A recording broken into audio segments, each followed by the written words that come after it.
Vakomana pasocial media vane ukasha zvakanyanyisa, vanyatsoonekwa kunzi vanhu vane uturu. Panguva ine kuchionekwa kunzi nauye maconsolidations ari kuitirwa muthe ruling party ZANU-PF kana muany structure. Panguva ine zvanyatsoonekwa kunzi zvigananda zvakanyatsogadzira size ihombe yekuuya panguva ino vachicapture pamwe chete nekubvisa anyone ari opposite to 2030. Dzanapinda mashoko anobuda panguva ino anoratidza kuti aiwa vakomana vakatsamwa zvikamboiti ndobva subscribe like on the bell icon.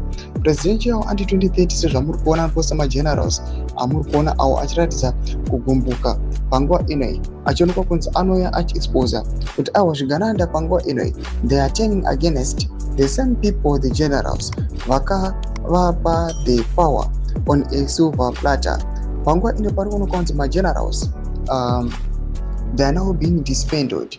Panguva ino chanyatsoonekwa kunzi they are being betrayed.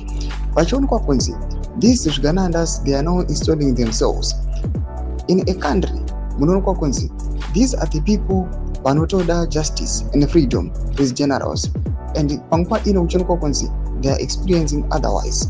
Vakuexperience the opposite. Instead of receiving justice and freedom, they are the ones vari kuonekwa kunzi vari kuendewa against. Some they are being fired, some they are being reassigned, vamwe vanongotsakatika.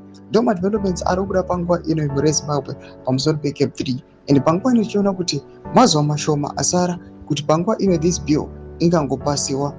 Zvichazoitika kumberi nyika yeZimbabwe inozongoona zvaitika. Pinda comment section medu dzakuru enyu muri kudii pamusoro pechitiko ichi.